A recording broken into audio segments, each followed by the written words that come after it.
இன்னைக்குலேருந்து நம்ம புது சேலஞ்ச் ஆரம்பிக்க போறோம் இல்லையா? என்ன சேலஞ்ச் தெரியுமா?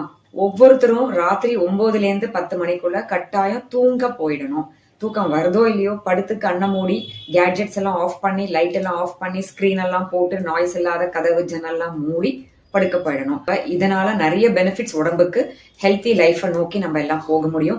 அப்படி என்னென்ன பெனிஃபிட்ஸ் இருக்கும்னு தெரியாதவங்களுக்கு நான் அடுத்த ஒரு நாளா சொல்லின்னு வருவேன், கேட்டுக்கோங்க. அப்ப தெரியும் போது இத்தனை நாள் நம்ம இதை தவற விட்டோமே, பண்ண ஆரம்பிக்கலாம். நீங்களும் பண்ணுவீங்க, குடும்பத்துல இருக்கிற எல்லாரையும் பண்ண வைப்பீங்க. முக்கியமா குழந்தைங்க, இந்த காலத்துல ஜென்சி சொல்றோம், ஜென் ஆல்பா, எத்தனையோ ஜெனரேஷன் இருக்காங்க. அவங்க எல்லாம் ராத்திரியில தூங்குறதே இல்லை.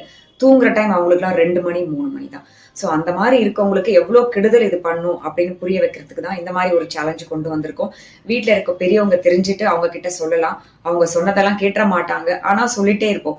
ஒரு நாள் இல்ல ஒரு நாள் மெச்சூரிட்டி அவங்களுக்கு கிடைக்கும் போது கட்டாயம் ரியலைஸ் பண்ண ஆரம்பிப்பாங்க. ஃபர்ஸ்ட் நம்ம பிராக்டிஸ் பண்ணுவோம். நம்ம அப்படி பழகும் போது பார்த்துட்டு அவங்க மனசுல அதை நிற்கும். அப்புறம் அவங்களும் பண்ண ஆரம்பிப்பாங்க.